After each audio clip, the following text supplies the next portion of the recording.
이스라엘이 발칵 뒤집혔습니다. 중동 세 개국이 동시에 8조 원 무기 계약을 거부한 겁니다. 70년 방산 최강국의 자존심이 하룻밤새 무너진 이유는 단 두 글자였습니다. 한국. 긴급 투입된 군사정보국 분석관이 조사를 마치고 떨리는 손으로 보고서에 적었습니다. 한국은 위협이 아니라 거울이었다. 중국 무기의 충격적 사기 실태와 한국 방산의 진짜 정체. 그 전말을 지금 공개합니다. 시작하기 전 구독과 좋아요, 그리고 대한민국 파이팅 댓글로 한국을 응원해주세요. 중동 세 개국이 동시에 계약 갱신을 거부했습니다. 총 62억 달러, 한화로 8조 5천억 원에 달하는 금액이 하룻밤 사이에 증발한 겁니다. 이스라엘 국방부 지하 3층 보안회의실에 비상등이 켜진 건 그 보고가 올라온 직후였습니다. 70년입니다. 이스라엘이 중동 방산 시장을 지배해온 세월이죠. 아이언돔, 에로우, 스파이크. 전쟁의 한복판에서 피로 검증된 무기들이 이스라엘의 이름을 세계에 각인시켰습니다. 그런 우리한테 세 개국이 동시에 등을 돌렸습니다. 전례가 없는 일이었죠. 하지만 진짜 충격은 그 다음이었습니다. 그 세 개국이 우리 대신 선택한 나라가 어디였는지 아십니까? 중국도 아니었습니다. 러시아도 아니었죠. 미국도 아니었습니다. 한국이었습니다. 제 이름은 요나단 베르크입니다. 이스라엘 군사정보국 기술분석부에서 32년을 복무하고 퇴역한 사람이죠. 적국의 무기 체계를 역분석하고 아군 기술의 우위를 평가하는 것이 제 평생의 업이었습니다. 미국 무기도 뜯어봤고 러시아 무기도 분해했고 중국 무기의 약점도 낱낱이 파악하고 있었죠. 이 세상에 제가 분석하지 못할 무기 체계는 없다고 자부했습니다. 그런 제가 보안회의실 스크린에 뜬 두 글자를 보고 피식 웃었습니다. 한국.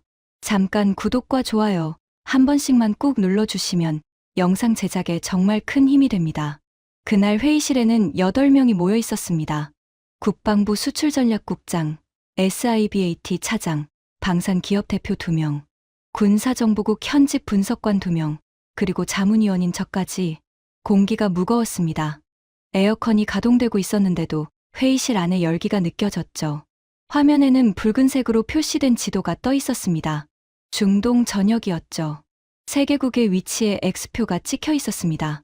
수출전략국장 다프나 레비가 먼저 입을 열었습니다. 상황을 정리하겠습니다. A국은 스파이크 미사일 연간 갱신 계약을 보류했습니다. B국은 레이더 체계 업그레이드 계약을 무기한 연기했고요. C국은 아예 계약 해지 통보를 보내왔습니다. 세 건 합쳐서 62억 달러입니다. 회의실이 술렁거렸습니다. SIBAT 차장이 얼굴이 붉어진 채로 물었죠. 이유가 뭡니까? 가격 문제입니까?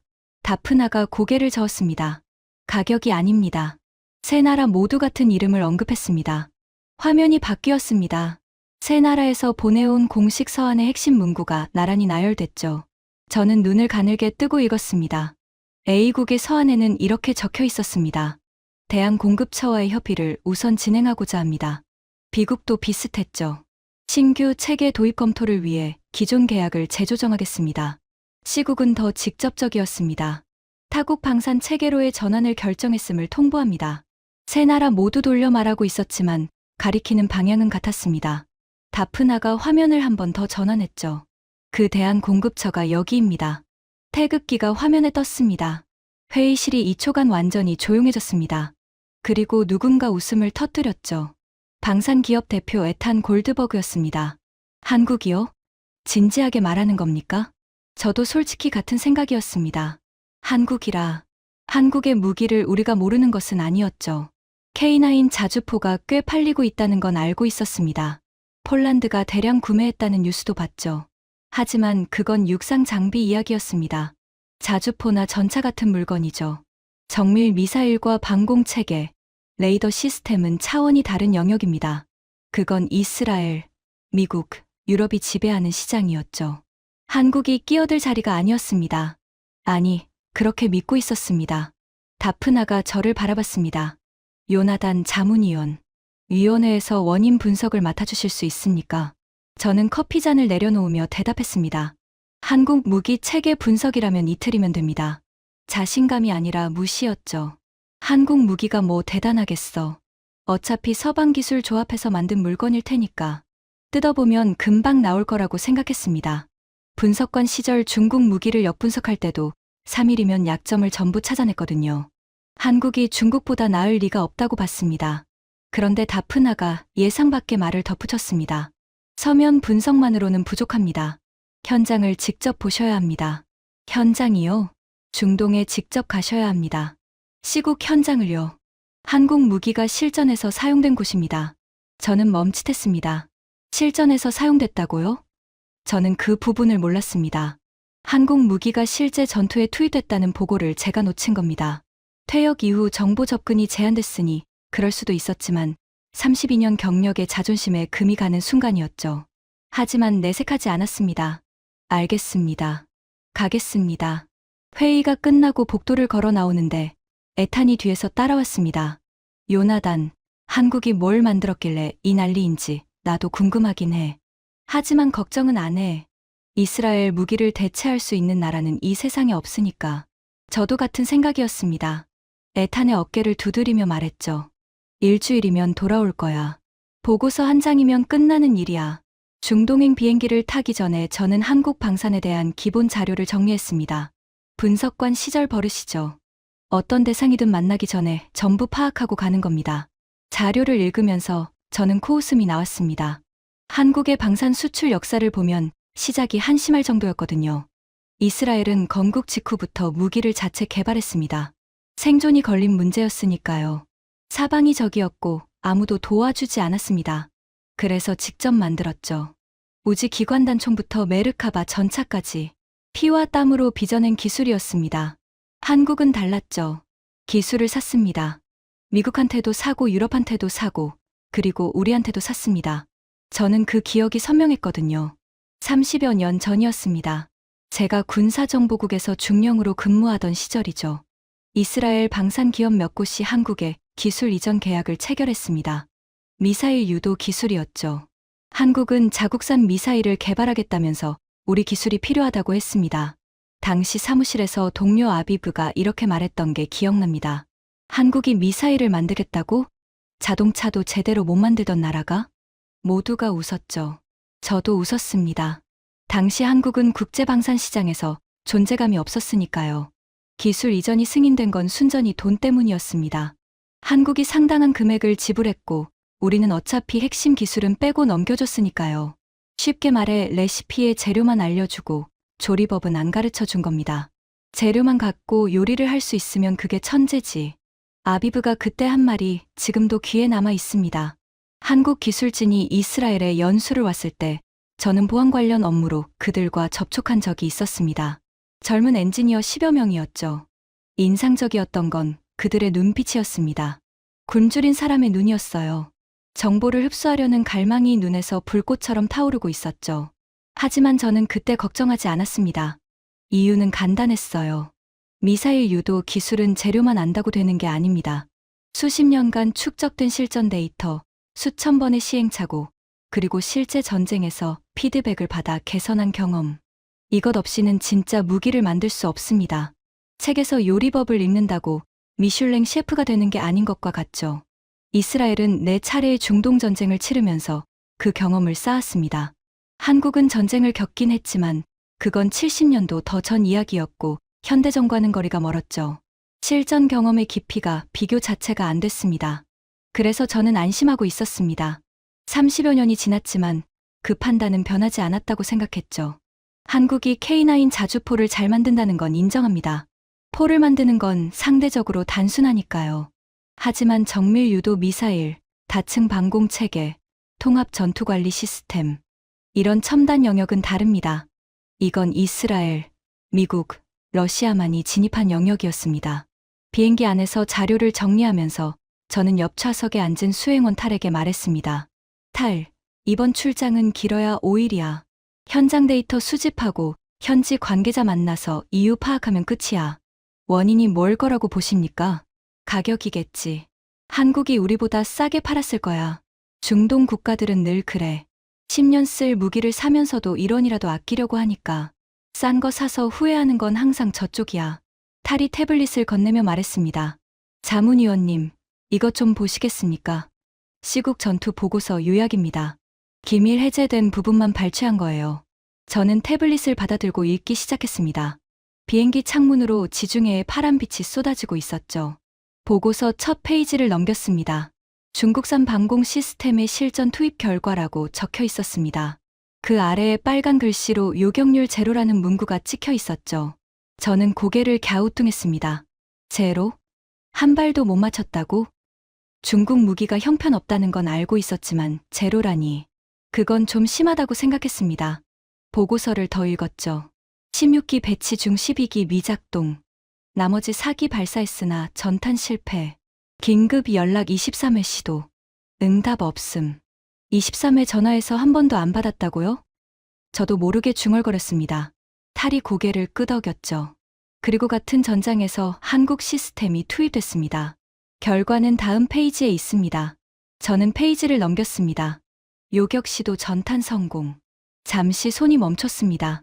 전탄 성공이라는 네 글자를 2번 읽었죠. 오타인가 싶어서 아래 데이터를 확인했습니다. 시스템 가동까지 소요 시간 2.7초. 환경 편차 플러스 마이너스 1.2%. 저는 태블릿을 내려놓았습니다. 창밖을 바라봤죠. 지중해의 파란 빛이 갑자기 다르게 보였습니다. 2.7초. 그리고 전탄 성공. 이 2가지 숫자가 머릿속에서 맴돌기 시작했습니다. 하지만 저는 고개를 저었습니다. 보고서 하나로 판단하면 안 됩니다. 현장을 봐야 합니다. 데이터를 직접 확인해야 하죠. 32년간 이 일을 해온 사람이 종이 몇 장에 흔들리면 안 됩니다. 착륙까지 3시간. 저는 눈을 감았습니다. 하지만 잠이 오지 않았죠. 2.7초라는 숫자가 어둠 속에서 깜빡이고 있었습니다. 중동의 공항에 내리자마자 열기가 얼굴을 덮쳤습니다. 숨을 쉬는 것만으로도 폐가 뜨거워지는 느낌이었죠. 이스라엘도 덥지만 이곳은 차원이 달랐습니다. 공기 자체가 끈적했고 모래 냄새가 코끝을 찔렀습니다. 공항에서 군용 차량이 우리를 기다리고 있었습니다. 시국 국방부에서 보낸 수행원이었죠. 마흐디라고 자기소개를 한 젊은 장교였습니다. 가는 길에 마흐디가 먼저 말을 꺼냈습니다. 베르크 자문위원님, 오시느라 고생하셨습니다. 아닙니다. 빨리 본론에 들어가고 싶습니다. 현장 방문 일정은 어떻게 됩니까? 내일 작전사령부를 방문하신 뒤 국방차관님과 면담이 잡혀 있습니다. 좋습니다. 저는 차창 밖을 바라봤습니다. 도로 양쪽으로 사막이 펼쳐져 있었죠. 군데군데 건물이 보였습니다. 그때 저는 흥미로운 것을 발견했습니다. 도로가 생각보다 상태가 좋았거든요. 중동의 사막 도로치고는 아스팔트가 균일하고 깨끗했습니다. 이 도로 언제 깔았습니까? 마흐디가 잠깐 생각하더니 대답했습니다. 오래됐습니다. 40년도 더 된 도로죠. 40년. 보수를 여러 번 했겠군요. 아닙니다. 원래 그대로입니다. 한국 업체가 깐 도로거든요. 한국이 만든 건 오래갑니다. 저는 그 말에 특별한 의미를 두지 않았습니다. 그저 건설 이야기겠거니 했죠. 하지만 나중에 그 한마디가 얼마나 큰 의미였는지 깨닫게 됩니다. 다음 날 아침, 작전사령부에 도착했습니다. 보안 검색을 거치고 브리핑룸에 들어갔죠. 화면에 전투 데이터가 준비되어 있었습니다. 시국 작전분석팀장 자밀 대령이 우리를 맞았습니다. 베르크 자문위원, 원하시는 데이터를 전부 준비했습니다. 무엇부터 보시겠습니까? 중국 시스템 로그부터 보여주십시오. 화면에 데이터가 펼쳐졌습니다. 저는 의자를 앞으로 당기고 화면에 집중했죠. 32년간 이런 데이터를 봐왔으니 읽는데 시간이 걸리지 않았습니다. 하지만 읽으면 읽을수록 입이 벌어졌습니다. 중국 시스템 16기를 배치했는데 실전에서 가동된 건 4기뿐이었습니다. 나머지 12기는 발사 명령조차 전달이 안 됐죠. 소프트웨어가 먹통이 된 겁니다. 가동된 4기도 미사일을 발사하긴 했지만 추적 레이더가 목표를 놓쳤습니다. 허공으로 날아가다 자폭했죠. 이건 무기가 아니라 고철입니다. 저도 모르게 말이 나왔죠. 하지만 진짜 충격적인 건 그 다음이었습니다.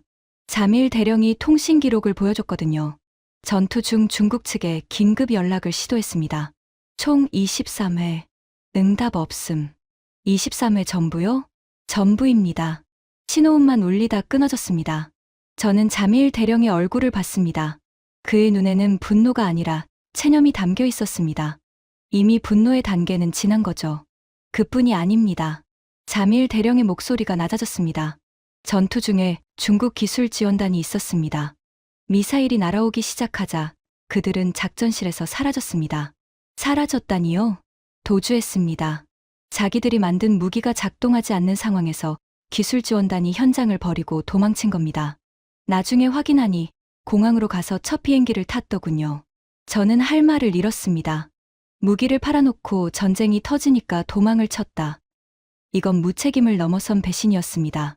이스라엘 사람으로서 중국을 좋게 본 적은 한 번도 없었지만 이 정도일 줄은 몰랐습니다. 더 있습니다. 자밀 대령이 새로운 문서를 화면에 띄웠습니다. 중국 측 납품 서류였죠. 전투 후 우리가 시스템을 분석해봤습니다. 발견한 게 있어요. 카탈로그에 기재된 레이더 탐지 거리가 실제 사양과 달랐습니다. 어떻게 다른데요? 카탈로그에는 탐지 거리 400km로 기재되어 있었습니다. 실제 측정 결과는 210km였습니다. 절반이었죠. 순간 등골이 서늘해졌습니다. 스펙을 위조해서 납품한 겁니까? 자밀 대령이 고개를 끄덕였습니다. 그뿐만이 아닙니다. 동시 추적 가능 목표 수도 카탈로그에는 24개로 적혀 있었지만 실제로는 8개가 한계였습니다. 소프트웨어 버전도 계약서에 명시된 것보다 2세대나 낮은 구형이 설치되어 있었고요. 저는 주먹을 쥐었습니다. 이건 사기입니다. 단순히 무기가 안 된 게 아니라 처음부터 속여서 판 거였습니다. 시험장에서 보여준 스펙과 실제 납품한 물건이 완전히 다른 겁니다. 사람 목숨이 달린 무기를 가지고 이런 짓을 한 거죠. 전쟁 중에 이 사실을 알았을 때 어떤 심정이었습니까? 자밀 대령의 손이 떨렸습니다. 미사일이 날아오고 있었습니다. 우리 방공 시스템은 절반만 보이는 눈으로 하늘을 올려다보고 있었죠. 그 눈마저 제대로 작동하지 않았습니다. 병사들이 기도를 시작했습니다. 저도 가족 얼굴이 떠올랐죠. 그때 우리가 느낀 건 분노가 아니었습니다. 우리는 버림받았구나. 그 생각뿐이었습니다. 회의실이 조용해졌습니다. 저는 펜을 놓고 자밀 대령을 바라봤습니다. 그리고 물었죠. 그 상황에서 어떻게 살아남은 겁니까? 자밀 대령의 표정이 바뀌었습니다. 체념이 사라지고 그 자리에 다른 감정이 올라왔습니다. 제가 정확히 읽을 수 없는 감정이었죠. 경외? 감사? 아니면 둘 다였을까요? 한국 시스템이 있었습니다. 뭐라고요? 주력이 아니었습니다. 보조 전력으로 소수만 들여와 있었죠. 중국 시스템을 믿고 있었으니까요. 구석에 세워둔 거나 다름없었습니다. 그걸 켠 겁니까? 선택지가 없었습니다. 중국 시스템은 전부 멈춰 있었고 미사일은 코앞까지 와 있었습니다. 기술 장교가 말했죠. 한국 시스템이 있습니다. 저는 바로 가동하라고 명령했습니다. 결과는요? 자밀 대령이 저를 똑바로 바라봤습니다. 전탄 성공입니다. 쏜 만큼 다 맞았습니다. 한 발도 빗나가지 않았어요. 저는 아무 말도 하지 못했습니다. 비행기에서 읽었던 데이터가 사실이었던 겁니다. 베르크 자문위원, 하나만 더 말씀드리겠습니다. 자밀 대령이 몸을 앞으로 숙였습니다. 중국에 23번 전화해서 한 번도 연결이 안 됐다고 했죠. 한국은 달랐습니다. 우리가 전화하기도 전에 한국 쪽에서 먼저 연락이 왔습니다. 전투 데이터가 실시간으로 한국 본사에 전송되는 시스템이 내장되어 있었거든요. 우리가 전투를 치르고 있을 때 수천 킬로미터 떨어진 한국에서는 이미 데이터를 분석하고 있었습니다. 전투가 끝나자마자 기술 지원 연락이 왔죠. 우리가 요청하기도 전에요. 23번 전화해도 안 받는 나라, 전화하기도 전에 먼저 연락하는 나라. 이 대비가 머릿속에서 선명하게 그려졌습니다. 저는 펜을 집어들었지만 아무것도 적지 못했습니다. 적을 말이 정리가 안 됐거든요. 자밀 대령이 마지막으로 한마디를 덧붙였습니다. 베르크 자문위원, 저는 당신에게 솔직하게 말하겠습니다. 이스라엘 무기는 훌륭합니다. 저도 알고 있어요. 하지만 우리가 이스라엘 계약을 보류한 건 이스라엘 무기가 나빠서가 아닙니다. 한국이 보여준 것을 본 뒤에는 기준 자체가 달라져 버린 겁니다. 기준이 달라졌다. 그 한마디가 가슴에 박혔습니다. 저는 브리핑룸을 나오면서 복도를 걸었습니다. 발소리가 울렸죠. 탈이 뒤에서 따라오며 물었습니다. 자문위원님, 괜찮으십니까? 표정이 안 좋으신데요. 괜찮아. 저는 짧게 대답했습니다. 하지만 괜찮지 않았습니다. 32년간 무기를 분석해 온 사람으로서 방금 들은 이야기는 제 상식의 범위 밖이었습니다. 카탈로그 수치와 실전 결과가 동일한 무기 체계, 전화하기 전에 먼저 연락이 오는 지원 시스템, 이건 제가 알고 있던 방산의 상식과 맞지 않았습니다. 어떤 무기든 실전에서는 카탈로그보다 성능이 떨어집니다. 그게 이 바닥의 철칙이에요. 이스라엘 무기도 마찬가지입니다. 아이언돔이 요격률 90%라고 하지만 실전에서 매번 90%가 나오는 건 아닙니다. 환경에 따라 편차가 생기죠. 그게 정상입니다. 그런데 한국 시스템은 편차가 1.2%라고요? 카탈로그와 실전이 같다고요? 가능한 겁니까? 32년간 이 일을 해왔는데 그런 사례를 본 적이 없습니다. 저는 숙소에 돌아와 노트북을 펼쳤습니다. 잠을 자야 했지만 잘 수가 없었습니다. 데이터를 직접 봐야 했습니다. 잠일 대령의 말만 믿고 판단할 수는 없었죠. 제가 직접 확인해야 했습니다. 하지만 여러분, 저는 그때 몰랐습니다. 데이터를 직접 확인하면 안심이 될 거라고 생각했거든요. 어딘가 과장이 있을 거라고, 빈틈이 보일 거라고 기대했습니다. 하지만 데이터를 열어본 순간 저는 그 기대가 산산조각 나는 걸 느끼게 됩니다. 한국이라는 나라의 진짜 실체는 제가 상상했던 것과 완전히 다른 것이었습니다. 그리고 그건 시작에 불과했죠. 숙소에서 밤새 데이터를 뒤졌습니다. 잠일 대령이 넘겨준 전투 로그 전체를 한 줄 한 줄 읽었죠. 커피를 4잔째 마시고 있었습니다. 창밖은 이미 어두워져 있었고 에어컨 소리만 윙윙거리고 있었죠. 32년간 적국 무기를 역분석해온 사람입니다. 데이터를 읽는 건 제 밥이었죠. 하지만 이날 밤처럼 데이터 앞에서 오래 멈춰선 적은 없었습니다. 먼저 중국 시스템을 정밀하게 뜯어봤습니다. 결과는 잠일 대령이 말한 것보다 더 참혹했습니다. 16기 중 12기가 발사 명령을 받지 못한 이유를 추적했습니다. 소프트웨어 오류였죠. 그런데 단순한 버그가 아니었습니다. 전투관리 소프트웨어의 버전 자체가 문제였어요. 계약서에는 최신 버전인 5.2가 설치된다고 명시되어 있었습니다. 실제로 설치된 건 3.8이었죠. 2세대나 뒤처진 구형이었습니다. 3.8 버전에는 동시 다발 공격 대응 모듈이 아예 빠져 있었습니다. 미사일 한두 발이 날아오면 대응할 수 있지만 수십 발이 동시에 들어오면 시스템이 처리를 못하는 겁니다. 그러니까 이렇게 된 겁니다. 중국은 시험장에서 미사일 서너 발을 쏘는 조건으로 테스트를 했습니다. 당연히 잘 됐죠. 서너 발이면 3.8 버전으로도 충분하니까요. 그 결과를 카탈로그에 실었습니다. 하지만 실전은 다릅니다. 미사일이 30발 넘게 동시에 날아옵니다. 3.8 버전은 그 상황을 처리할 능력이 없었죠. 알고도 그랬을까요? 저는 잠시 생각했습니다. 답은 명확했습니다. 알고 있었습니다. 5.2 버전이 존재한다는 건 이미 그 문제를 인식하고 개선했다는 뜻이니까요. 개선된 버전을 가지고 있으면서 구형을 납품한 겁니다. 이유는 하나뿐이었죠. 비용 절감. 5.2 버전은 하드웨어, 요구 사양이 높아서 더 비싼 프로세서가 필요했을 겁니다. 구형을 넣으면 대당 수백만 달러를 아낄 수 있었겠죠. 수백만 달러를 아끼려고 사람 목숨이 달린 소프트웨어를 바꿔치기 한 겁니다. 레이더 사양도 마찬가지였습니다. 카탈로그 탐지 거리 400km, 실제 210km. 이건 단순한 성능 미달이 아니었습니다. 부품 자체가 달랐어요. 카탈로그 사양을 달성하려면 갈륨 비소 기반 고출력 송신기가 필요합니다. 실제로 설치된 건 실리콘 기반 저출력 모델이었죠. 가격 차이가 3배 이상 나는 부품입니다. 저는 노트북 앞에서 이를 악물었습니다. 이건 방산이 아닙니다. 사기입니다. 조직적이고 계획적인 사기. 탈이 옆에서 다른 자료를 분석하다가 저를 불렀습니다. 자문위원님, 이것 좀 보셔야 합니다. 뭔데? 중국 측 납품 후 검수 보고서입니다. 시국이 납품 직후 자체 검수를 시도한 기록이에요. 화면을 보니 시국 기술팀이 납품된 시스템의 사양을 검증하려 했던 기록이 있었습니다. 그런데 중국 측이 검수를 거부했습니다. 사유가 걸작이었죠. 군사 기밀에 해당하는 핵심 모듈의 외부 접근은 제조사 정책상 허용되지 않습니다. 자기들이 만든 무기를 산 나라가 들여다보지도 못하게 막은 겁니다. 왜요? 열어보면 사양이 다르다는 게 드러나니까요. 검수를 못하게 막아놓고 카탈로그 수치만 믿으라고 한 겁니다. 저는 의자 등받이에 몸을 기대며 천장을 올려다봤습니다. 중국이라는 나라가 무기를 파는 방식이 눈앞에 그려졌습니다. 시험장에서 조건을 맞춰놓고 잘 되는 것만 보여준다. 카탈로그에 뻥 스펙을 적는다. 핵심 부품은 싼 걸로 바꿔치기 한다. 검수는 못하게 막는다.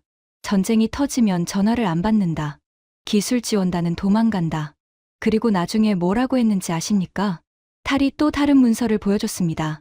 전투 후 중국 측이 시국에 보낸 공식 서한이었죠.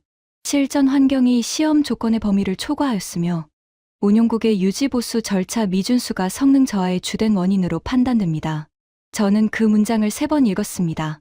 3번 다 같은 감정이 올라왔죠. 구역질이었습니다. 부실한 물건을 팔아놓고 전쟁에서 사람이 죽을 뻔했는데 그게 산 쪽 잘못이라고요? 유지보수를 제대로 안 해서 그렇다고요? 이건 악질입니다. 제가 32년간 분석한 수많은 나라들 중에서 이런 경우는 처음이었습니다. 무기 성능이 떨어지는 나라는 봤습니다. 기술이 부족한 나라도 봤죠. 하지만 의도적으로 스펙을 속이고 검수를 막고 문제가 터지면 도망치고 뒤에서 산 나라한테 책임을 전가하는 나라는 처음이었습니다. 중국 데이터에 분노가 끓어오르고 있었지만 저는 감정을 가라앉히고 다음 파일을 열었습니다. 한국 시스템 로그였죠. 분석관은 감정에 휘둘리면 안 됩니다. 데이터가 말하게 해야 합니다. 파일을 열었습니다. 첫 번째 줄부터 눈이 멈췄습니다. 시스템 활성화에서 요격 준비 완료까지 2.7초. 이스라엘의 아이언도미 같은 과정에 걸리는 시간이 얼마인 줄 아십니까? 기밀이라 정확한 수치는 말씀드릴 수 없지만 2.7초보다 깁니다. 꽤 많이 깁니다. 이건 제가 예상하지 못한 부분이었습니다. 다음 데이터. 요격 시도 횟수와 성공 횟수가 동일했습니다. 쏜 만큼 다 맞았다는 뜻이죠. 저는 그 숫자를 엑셀에 옮겨 적고 계산기를 두드렸습니다. 혹시 데이터에 빠진 부분이 있는지 확인하고 싶었거든요. 없었습니다. 빠진 데이터 없이 완벽하게 일치했습니다. 환경 변수를 넣어봤습니다. 32년 경력의 습관이죠. 어떤 무기든 환경이 바뀌면 성능이 흔들립니다. 사막의 낮 기온, 모래바람 농도, 야간 온도 하강, 전자전 간섭 수준. 이 변수들을 하나씩 적용해서 한국 시스템의 성능 편차를 계산했습니다. 결과가 나왔을 때 저는 화면을 의심했습니다. 편차가 플러스 마이너스 1.2%였거든요. 1.2%. 이게 무슨 의미인지 설명드리겠습니다. 이스라엘 무기는 세계 최고 수준입니다.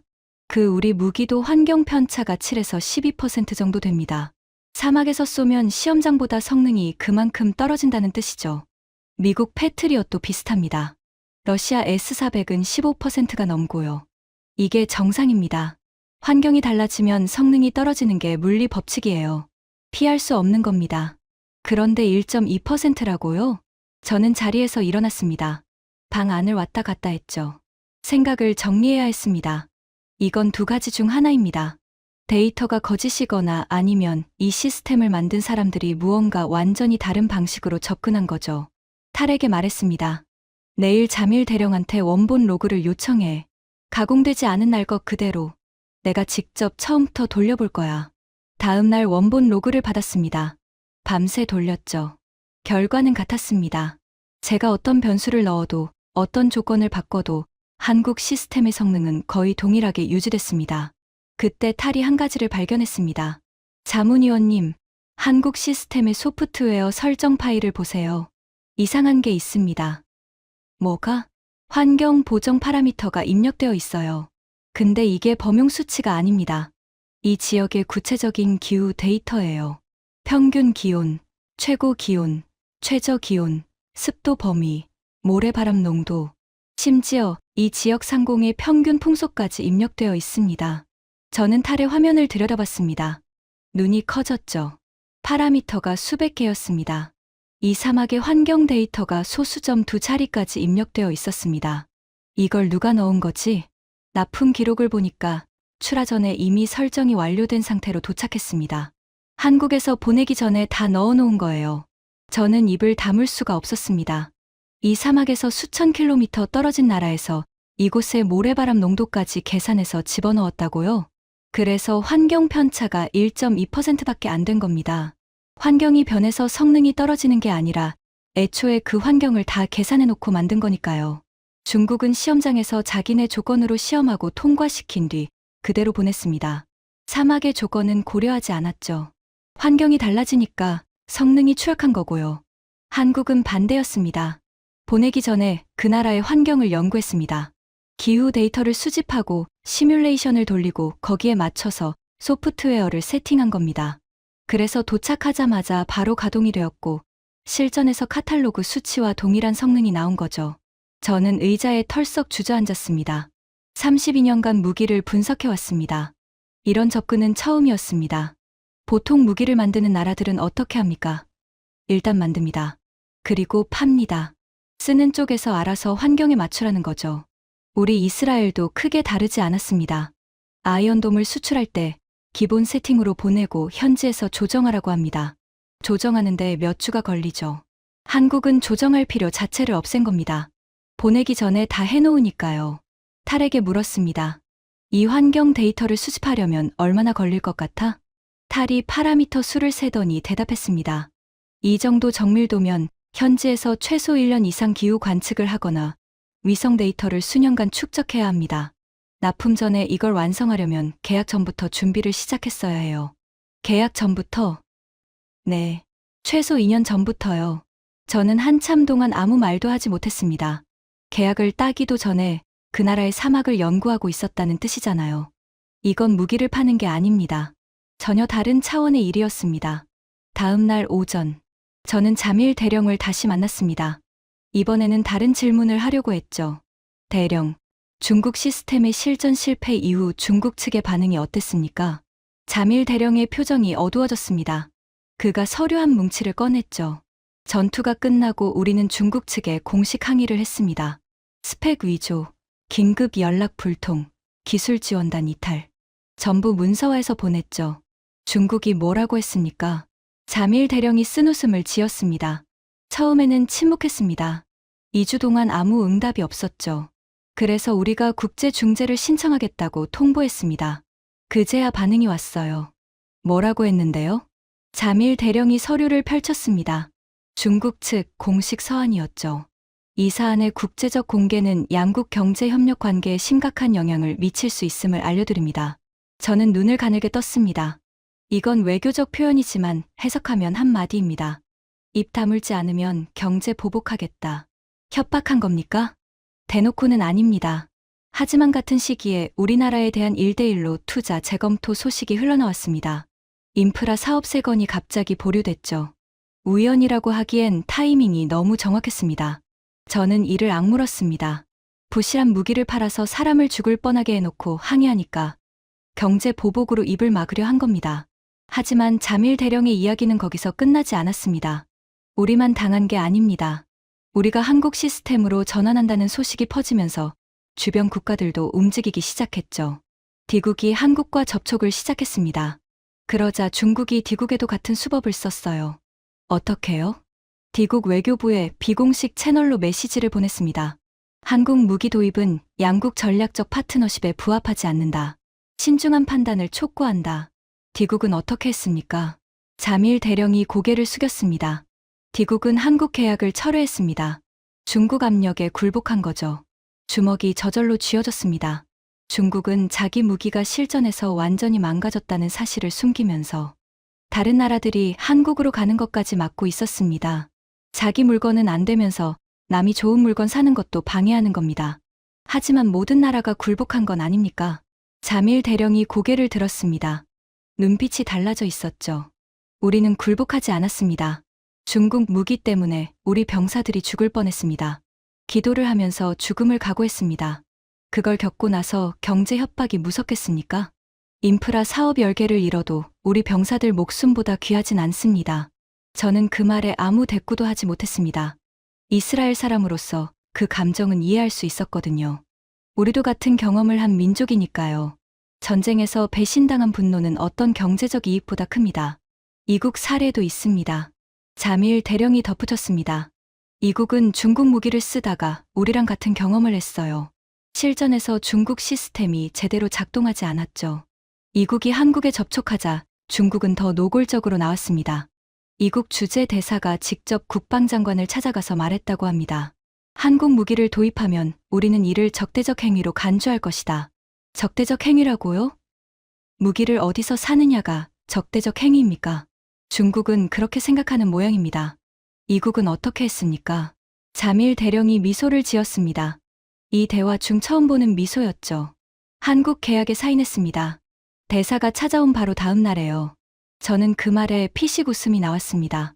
그리고 동시에 깨달았죠. 중국이 아무리 협박해도 실전을 겪은 나라들은 돌아서지 않는다는 것을요.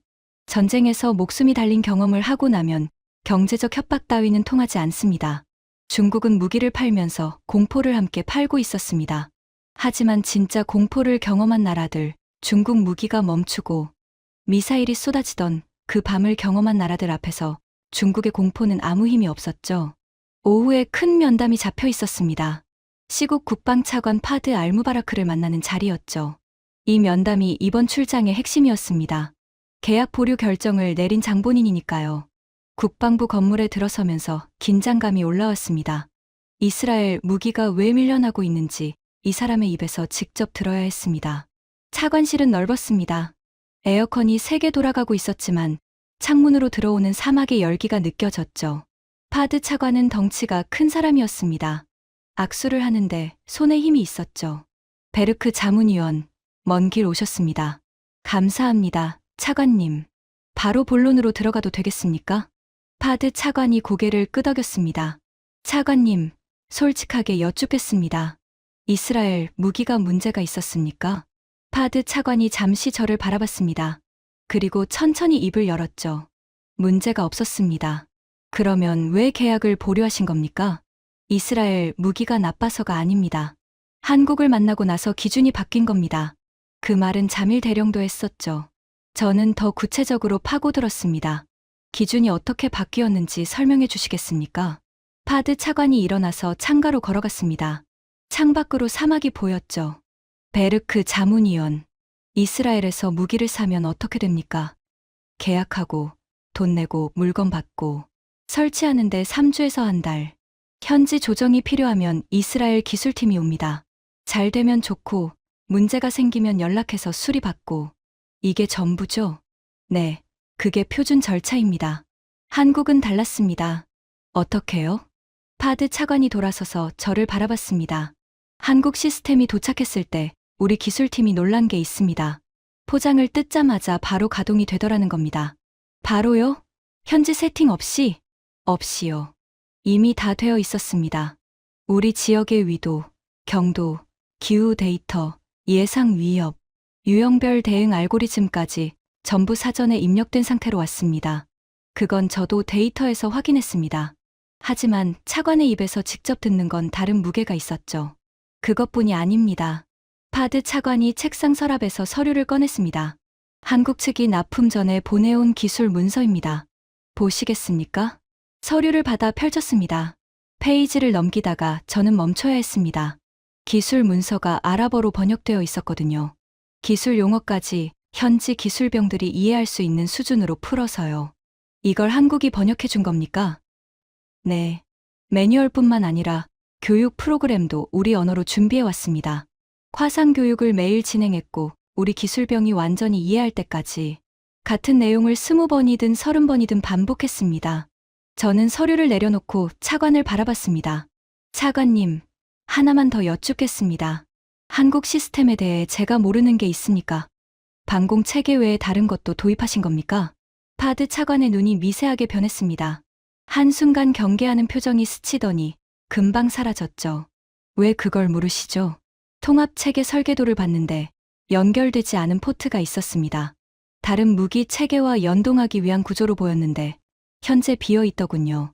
파드 차관이 잠시 침묵했습니다. 그리고 낮은 목소리로 말했죠. 비어 있지 않습니다. 뭐라고요? 한국은 방패만 준 게 아닙니다. 그 한마디에 제 심장이 한 박자 멈추는 것 같았습니다. 방패만이 아니라고? 그러면 뭐가 더 있다는 겁니까? 파드 차관이 다시 창가로 걸어가며 말했습니다. 천궁이 미사일을 막아준 건 사실입니다. 하지만 천궁만으로는 전쟁을 끝낼 수 없었어요. 적이 100발을 쏘면 100발을 막아야 하고 1000발을 쏘면 1000발을 막아야 하니까요. 끝이 없죠. 네, 그건 방공 체계의 근본적 한계입니다. 이스라엘도 같은 고민을 합니다. 한국은 그 한계를 해결하는 것까지 같이 줬습니다. 어떻게요? 적이 미사일을 쏘는 순간 천궁의 레이더가 궤도를 추적합니다. 궤도를 역계산하면 어디서 쐈는지 원점이 나오죠. 그 좌표가 자동으로 공격 시스템에 전달됩니다. 그러면 한국제 지대지 미사일이 그 원점을 타격합니다. 저는 숨을 멈췄습니다. 쏘면 쏠수록 자기 기지가 날아간다. 이 사실을 알면 적은 더 이상 쏘지 못합니다. 쏘는 것 자체가 손해니까요. 한국은 방패와 창을 하나의 시스템으로 연결한 겁니다. 막으면서 동시에 치는 구조. 제가 아까 본 빔포트. 그게 바로 이 연결을 위한 것이었습니다. 방공 시스템을 설계할 때부터 공격 시스템과 통합되는 구조를 미리 만들어 놓은 겁니다. 처음부터 전쟁을 끝내는 방법까지 설계해 놓고 있었던 거죠. 차관님, 이건 우리 이스라엘의 다층 방어 개념과 비슷합니다. 아이언돔으로 막고 에로우로 요격하고 필요하면 공격하는. 하지만 결정적인 차이가 하나 있었습니다. 뭡니까? 이스라엘은 이 체계를 수출할 때 단계를 나눕니다. 방어 체계만 팔고 공격 체계는 별도 협상이죠. 그리고 수출용은 자국용보다 한 단계 낮춘 사양입니다. 이건 우리뿐 아니라 미국도 러시아도 다 그렇게 합니다. 자기네가 쓰는 것과 파는 것은 다른 거죠. 그게 이 바닥의 상식이에요. 한국은 어떻게 했습니까? 파드 차관이 대답했습니다. 자국용과 동일한 사양입니다. 방패와 창을 처음부터 한 세트로 설계해서 줬습니다. 자기 나라 군이 쓰는 것과 같은 물건을요. 그 말에 저는 잠시 아무 생각도 할 수가 없었습니다. 자국용과 수출용이 같다. 방패와 창을 한 세트로 준다.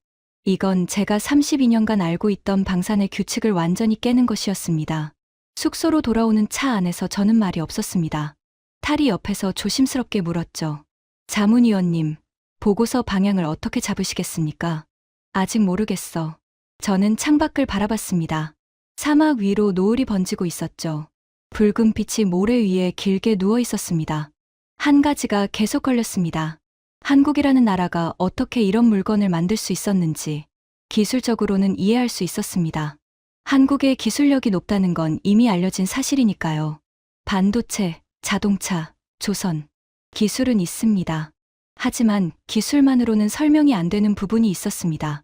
환경 데이터를 2년 전부터 수집하는 것, 매뉴얼을 현지 언어로 번역하는 것, 자국용과 수출용 사양을 동일하게 맞추는 것, 새벽에 전화하면 3분 만에 받는 것. 이건 기술의 문제가 아닙니다. 태도의 문제이고 철학의 문제였습니다. 대체 이 철학이 어디서 나온 걸까? 저는 그날 밤부터 한국이 중동에 진출한 역사를 파기 시작했습니다. 탈에게 자료를 모으라고 했죠. 한국이 이 지역에 처음 온 게 언제야? 방산 이전에 뭘 했는지 전부 찾아봐. 다음 날 탈이 두꺼운 서류를 들고 왔습니다. 자문위원님, 한국의 중동 진출사를 정리했는데 생각보다 양이 많습니다. 얼마나? 53년입니다. 53년이라고? 네. 한국이 이 지역에 처음 발을 들인 건 1970년대입니다. 53년 전이죠. 저는 서류를 한 장씩 넘기기 시작했습니다. 한국이 처음 중동에 온 건 건설 노동자로서였습니다. 그때 한국은 지금과 완전히 다른 나라였죠. 솔직히 말하면 이스라엘에서는 한국이 어디 붙어 있는지도 잘 몰랐습니다. 아시아 어딘가에 전쟁으로 폐허가 된 작은 나라. 그 정도가 우리가 아는 전부였죠. 자료를 읽으면서 저는 점점 빠져들었습니다. 한국 건설 노동자들은 다른 나라 노동자들과 달랐습니다. 낮 기온이 52도에 달하는 사막에서 다른 나라 업체들은 오후에 작업을 중단했습니다. 당연한 거죠. 사람이 52도에서 일하면 쓰러집니다. 한국 노동자들은 멈추지 않았습니다. 쓰러진 사람을 병원에 보내고 남은 사람이 그 자리를 채웠죠. 밤에도 조명을 켜고 일했습니다. 왜요? 자료에 답이 있었습니다. 한국 노동자들이 남긴 기록에 이런 말이 있더군요. 고향에 보낼 돈을 벌어야 한다고, 가족을 위해서 버틴다고. 저는 그 대목에서 멈췄습니다. 가족을 위해서. 이 한마디가 수만 명의 사람들을 52도 사막에서 버티게 한 겁니다. 하지만 정말 놀라운 건 그 결과였습니다. 한국 건설사들은 계약 공기보다 항상 일찍 끝냈습니다. 보통 2주에서 한 달 빨리 완공했죠. 다른 나라 업체들은 평균 3개월에서 6개월 지연됐습니다. 한국만 빨랐어요. 이유를 물으니 한국 현장 감독이 이렇게 대답했다고 합니다. 약속한 날짜에 늦으면 부끄럽다고. 약속한 날짜에 늦으면 부끄럽다. 이 말이 머릿속에서 맴돌기 시작했습니다. 천궁의 데이터를 분석할 때도 같은 느낌을 받았거든요. 카탈로그에 적힌 수치를 실전에서 그대로 보여준다. 약속한 성능을 전쟁터에서 증명한다. 같은 맥락이었습니다. 품질도 마찬가지였습니다. 한국이 건설한 도로와 건물은 40년이 넘게 보수 없이 버티고 있었습니다. 같은 시기에 다른 나라가 지은 것들은 이미 여러 차례 보수를 거치거나 철거된 곳도 있었죠. 이유를 찾아보니 한국 기술자들이 규격보다 더 두꺼운 철근을 넣고 계약서에 명시된 것보다 더 많은 시멘트를 썼다는 기록이 있었습니다. 이유가 뭐냐고 물으니 이렇게 대답했다고 합니다. 우리 이름이 붙는 건데 허술하게 지을 수 없다고. 나중에 무너지면 한국 사람 전체가 욕을 먹는다고. 저는 서류를 내려놓고 창밖을 바라봤습니다. 어제 마우디가 했던 말이 떠올랐습니다. 한국이 만든 건 오래갑니다. 40년 된 도로가 보수 없이 멀쩡한 이유가 여기 있었던 겁니다. 자료를 더 파고들었습니다. 한국의 중동 사업은 시대별로 진화하고 있었습니다. 1970년대에는 건설이었습니다. 도로를 깔고 건물을 올렸죠. 1980년대에는 제조업이 시작됐습니다. 자동차와 전자제품이 들어왔죠. 1990년대에는 플랜트 사업으로 확장됐습니다. 정유시설, 발전소, 담수시설. 규모가 완전히 달라졌죠. 그리고 2000년대 이후 방산이 시작됐습니다. 산업은 바뀌었습니다. 하지만 패턴은 동일했습니다. 저는 이걸 깨닫는 순간 온몸에 소름이 돋았습니다. 건설에서 보여준 것, 약속한 공기를 지킨다. 품질을 타협하지 않는다. 현지 환경에 맞춘다. 떠난 뒤에도 매뉴얼을 남긴다. 방산에서 보여준 것, 약속한 성능을 실전에서 증명한다. 환경 변수까지 계산해서 만든다. 현지 언어로 교육한다. 납품 후에도 새벽에 전화를 받는다. 같은 겁니다. 53년 전이나 지금이나 한국이라는 나라가 일하는 방식은 단 한 번도 바뀌지 않았습니다. 삽에서 미사일로 도구는 바뀌었지만 그 안에 담긴 철학은 동일했죠. 약속을 지킨다. 대충 하지 않는다. 끝까지 책임진다. 탈에게 말했습니다. 탈. 예. 내가 이번 출장 올 때 뭐라고 했지? 일주일이면 돌아온다고 하셨습니다. 보고서 한 장이면 끝난다고요. 틀렸어. 탈이 저를 바라봤습니다. 이건 보고서 한 장으로 끝날 문제가 아니야. 한국이라는 나라를 53년치 분량으로 분석해야 해. 저는 그날 밤 잠들기 전에 한 가지를 더 깨달았습니다. 제가 두려워해야 할 건 이스라엘 무기의 성능이 뒤처지는 것이 아니었습니다. 우리 무기는 여전히 훌륭합니다. 기술적으로 한국보다 앞선 부분도 있죠. 하지만 우리에게 없는 것이 한국에게 있었습니다. 53년간 한 번도 끊기지 않은 신뢰의 역사. 사막에서 삽으로 시작해서 미사일까지 이어진 약속의 궤적. 기술은 돈으로 살 수 있습니다. 하지만 신뢰는 돈으로 살 수 없죠. 오직 시간으로만 쌓을 수 있습니다. 한국은 그 시간을 53년이나 투자한 겁니다. 그리고 여러분, 이 사실을 깨닫고 나니 더 큰 질문이 떠올랐습니다. 그러면 이스라엘은 뭘 한 겁니까? 우리도 이 지역에서 70년 넘게 무기를 팔아왔습니다. 70년이면 53년보다 긴 세월이에요. 그런데 왜 우리는 고객을 빼앗기고 한국은 고객을 끌어들이는 겁니까? 그 답을 알아내는 순간 저는 제 보고서의 제목을 바꿔야 했습니다. 원래 제목은 한국 방산 위협 평가 보고서였습니다. 하지만 그건 적합하지 않았죠. 한국은 위협이 아니었습니다. 거울이었습니다. 우리 자신을 비추는 거울. 이스라엘로 돌아가는 비행기 안에서 저는 보고서를 쓰기 시작했습니다. 32년간 수백 건의 보고서를 작성해 왔지만 이번만큼 펜이 무거웠던 적은 없었습니다. 쓸 내용은 명확했습니다. 하지만 그 내용을 인정하는 것이 쉽지 않았죠. 원래 보고서 제목은 한국 방산 위협 평가 보고서였습니다. 출장 가기 전에 미리 만들어 놓은 파일이었죠. 위협이라는 단어를 자연스럽게 썼습니다. 한국이 우리 시장을 침범하고 있으니까 위협이라고 생각한 거죠. 하지만 중동에서 보고 들은 것들을 정리하면서 그 제목이 틀렸다는 걸 깨달았습니다. 한국은 우리 시장을 빼앗은 게 아니었습니다. 고객들이 스스로 한국을 선택한 겁니다. 차이가 큽니다. 빼앗긴 거라면 우리가 막으면 되지만 고객이 스스로 떠난 거라면 우리가 바뀌어야 합니다. 저는 제목을 지우고 새로 적었습니다. 한국 방산 경쟁력 분석 및 이스라엘 대응 전략 보고서. 보고서의 첫 장에 이렇게 썼습니다. 결론부터 말씀드리겠습니다. 한국은 모방 국가가 아닙니다. 30여 년 전 우리가 한국에 미사일 유도 기술을 이전한 것은 사실입니다.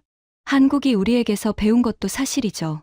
하지만 학생이 선생의 가르침을 받고 그 위에 자기만의 것을 쌓아 올렸다면 그것은 모방이 아닙니다. 발전입니다. 한국은 우리에게서 기술을 배웠습니다. 하지만 그 기술 위에 우리가 올리지 않은 것을 올렸습니다. 철학입니다. 펜을 놓고 창밖을 바라봤습니다. 구름 위로 햇빛이 쏟아지고 있었죠. 다시 펜을 들었습니다. 이스라엘은 최고의 무기를 만듭니다. 이 점에는 의심의 여지가 없습니다. 아이언돔은 세계 최고의 방공 시스템이고 에로우는 탄도 미사일 요격의 표준입니다. 기술적으로 우리는 여전히 최정상에 있습니다. 하지만 기술적 우위가 시장에서의 우위를 보장하지 못한다는 것을 이번 조사에서 확인했습니다. 이스라엘과 한국의 결정적 차이는 기술이 아닙니다. 관계입니다. 이스라엘은 무기를 팝니다. 계약하고 납품하고 유지보수 서비스를 제공합니다. 거래가 끝나면 관계가 소원해지죠. 다음 계약이 올 때까지 기다립니다. 이것이 우리의 방식이었습니다. 70년간. 한국은 달랐습니다. 한국은 무기를 팔기 53년 전부터 이 지역에 있었습니다. 건설 노동자로 시작해서 도로를 깔고 건물을 올리고 발전소를 짓고 그리고 나서야 무기를 가져왔습니다.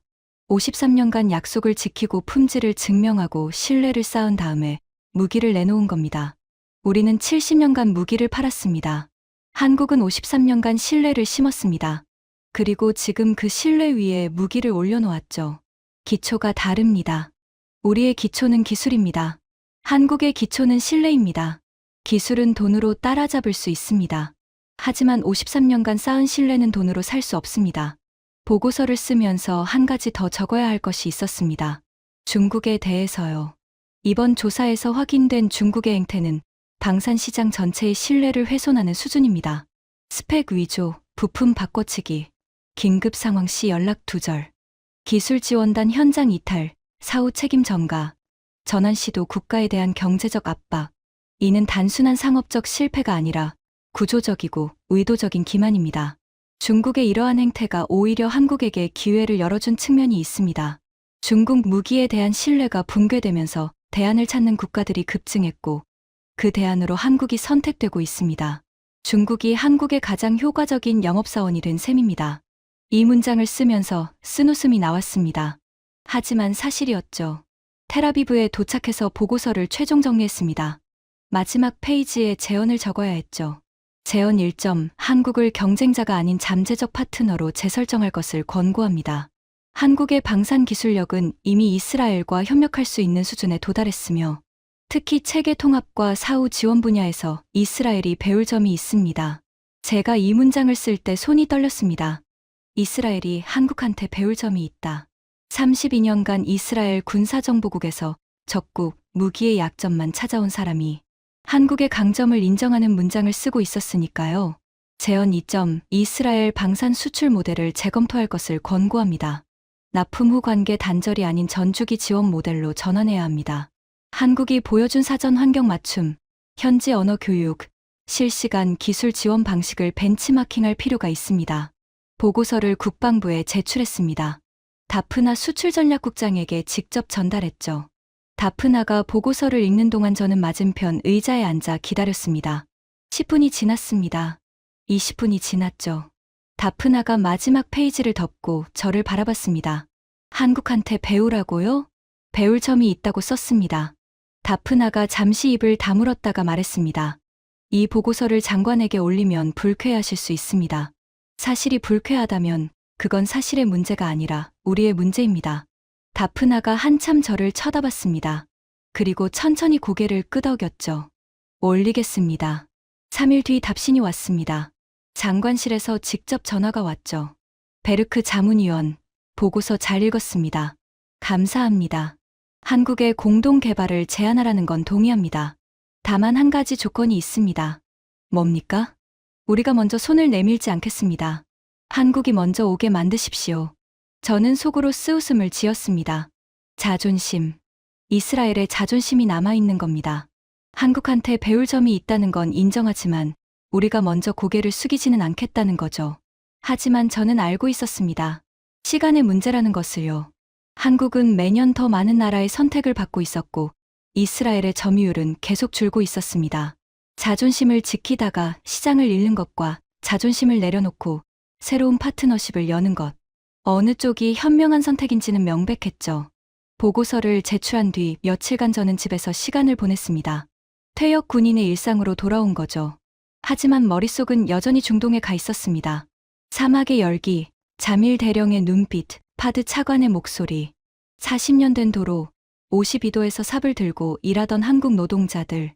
이 모든 것이 머릿속에서 하나의 그림으로 합쳐지고 있었습니다. 저녁에 서재에 앉아 있을 때 아내가 들어왔습니다. 요나단, 뭘 그렇게 생각해요? 저는 잠시 망설였다가 말했습니다. 한국이라는 나라에 대해서 생각하고 있어. 아내가 의아한 표정을 지었죠. 한국, 삼성 그 나라? 그래, 삼성 그 나라. 아내가 옆에 앉았습니다. 거기가 왜요? 저는 한참 동안 어떻게 설명할지 생각했습니다. 그리고 이렇게 말했죠. 내가 32년간 무기를 분석해 왔잖아. 성능을 보고, 수치를 보고, 기술력을 보고 판단했지. 그게 내 일이었어. 근데 이번에 알게 된 게 있어. 뭔데요? 무기보다 강한 게 있더라. 그 무기를 만든 나라의 철학이 더 강해. 아내가 잠시 생각하더니 물었습니다. 어떤 철학인데요? 약속을 지키는 거야. 그게 전부야. 저는 서재 책상 위에 사진 한 장을 올려놓았습니다. 중동 출장 중에 자밀 대령에게서 받은 것이었죠. 1970년대 한국 건설 노동자들의 사진이었습니다. 사막 한가운데 삽을 들고 서 있는 젊은 사람들. 마르고 작고 햇볕에 그을린 얼굴들. 하지만 눈빛은 살아 있었습니다. 이 사람들이 누군지 알아? 아내가 사진을 들여다봤습니다. 53년 전에 사막에서 도로를 깔던 한국 사람들이야. 52도 열기 속에서 가족 사진 하나 품에 넣고 일했대. 약속한 날짜보다 일찍 끝내고 규격보다 더 튼튼하게 지었어. 이유가 뭔지 알아? 뭔데요? 우리 이름이 붙는 건데 허술하게 지을 수 없다고 했대. 나중에 무너지면 한국 사람 전체가 욕을 먹는다고. 아내가 사진을 내려놓고 저를 바라봤습니다. 그 사람들 손자 세대가 지금 미사일을 만들고 있어. 삽이 미사일이 된 거야. 하지만 그 안에 담긴 정신은 하나도 변하지 않았어. 약속을 지킨다. 대충 하지 않는다. 끝까지 책임진다. 아내가 조용히 말했습니다. 그래서 당신이 그렇게 생각에 빠져 있었군요. 저는 고개를 끄덕였습니다. 나는 32년간 이스라엘 무기가 세계 최고라고 믿어왔어. 지금도 그 생각은 변하지 않았어. 우리 기술은 최고야. 하지만 이번에 알게 됐어.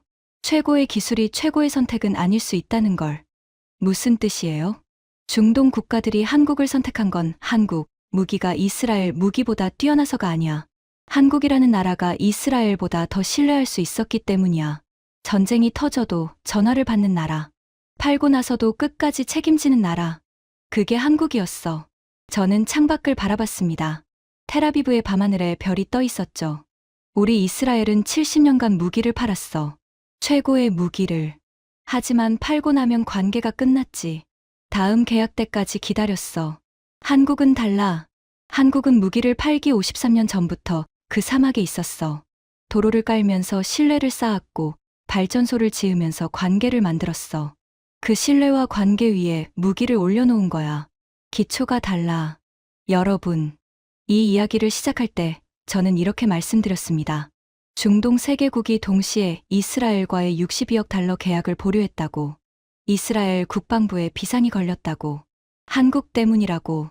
저는 한국을 무시했습니다. 우리한테 기술을 배워간 나라가 뭘 만들겠느냐고 코웃음을 쳤죠. 보고서 한 장이면 끝날 거라고 자신했습니다. 하지만 저는 틀렸습니다.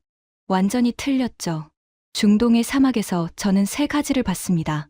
첫째, 중국의 민낯을 봤습니다. 스펙을 속이고 부품을 바꿔치기 하고 전쟁이 터지면 도망치고 항의하면 협박하는 나라. 무기를 파는 게 아니라 사기를 치는 나라의 실체를 봤습니다. 둘째, 한국의 진짜 모습을 봤습니다. 보내기 2년 전부터 사막의 모래바람 농도까지 계산하는 나라. 자국용과 수출용 사양이 같은 나라. 새벽에 전화하면 3분 만에 받는 나라. 전화하기도 전에 먼저 연락이 오는 나라. 53년간 한 번도 약속을 어기지 않은 나라의 실체를 봤습니다. 셋째, 이스라엘의 그림자를 봤습니다. 최고의 기술에 취해서 관계를 등한시한 우리 자신의 모습을 봤습니다. 세계가 한국을 두려워하기 시작했습니다. 중동만이 아닙니다. 방산 시장 전체가 요동치고 있죠. 중국의 점유율은 반 토막이 났고 한국의 점유율은 3배 넘게 뛰었습니다. 14개국이 한국의 문을 두드리고 있습니다. 하지만 여러분, 세계가 진짜 두려워해야 할 건 한국의 미사일이 아닙니다. 53년간 사막 위에 쌓아 올린 신뢰입니다. 삽에서 시작해서 미사일에 이른 그 여정의 무게입니다. 약속을 지키는 것, 대충 하지 않는 것, 끝까지 책임지는 것. 이 당연해 보이는 것들을 53년간 한 번도 빠짐없이 해온 나라. 그것이 대한민국입니다. 전쟁에서 진짜 무서운 건 성능이 아닙니다. 전화를 받는 나라인지 아닌지, 전쟁이 터져도 도망가지 않는 나라인지 아닌지, 그걸 봐야 합니다. 그리고 그 기준을 통과하는 나라는 지금 이 세상에 단 하나뿐입니다. 제 이름은 요나단 베르크입니다. 이스라엘 군사정보국에서 32년을 복무한 사람이죠. 평생 무기의 성능만 분석해 온 저를 변하게 만든 나라, 대한민국. 이 이름을 세계가 기억해야 합니다. 지금까지 이스라엘 군사정보국 32년 경력의 분석관이 중동 사막에서 마주한 대한민국의 진짜 실체였습니다. 삽에서 미사일까지 53년간 단 한 번도 약속을 어기지 않은 나라. 그 이야기가 자랑스러우셨다면 주변에 널리 공유해 주세요. 오늘도 우리 구독자님들의 가정에 따뜻한 행복이 가득하시길 진심으로 바라겠습니다. 구독과 좋아요 꼭 부탁드립니다. 지금까지 감동 새벽이었습니다. 감사합니다.